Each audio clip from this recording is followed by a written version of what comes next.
इथून सुरू झाला ज्योतिर्लिंग ओंकारेश्वर मंदिराचा रस्ता. 1-2 किलोमीटर पुढे गेलं की हा लोखंडी ब्रिज लागतो. इथून मंदिरामध्ये जायचे दोन मार्ग आहे. पहिला मार्ग म्हणजे या बोटीतून डायरेक्ट ह्या बिल्डिंगमध्ये जायचं. ह्या बिल्डिंगमध्ये हे कप्पे कप्पे असले सगळी लाईन लागलेली आहे.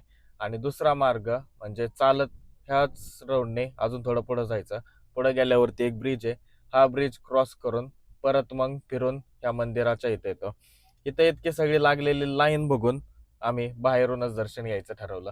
तिथं बोर्डवरती लागलेली स्क्रीन त्याच्यावरचेच दर्शन घेतलं आणि त्यानंतर या बाकीच्या लोकांसारखं पाण्यामध्ये जाऊन यायचं ठरवलं.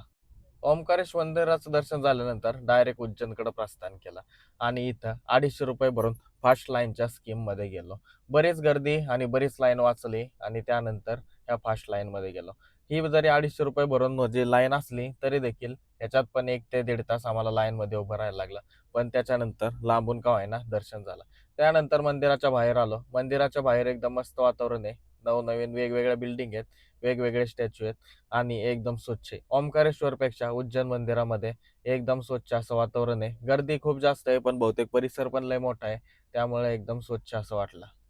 मंदिराच्याच परिसरामध्ये हे एक झाड आहे. त्याला सर्वांनी लाल दोऱ्या बांधून आपल्या विश मागितलेले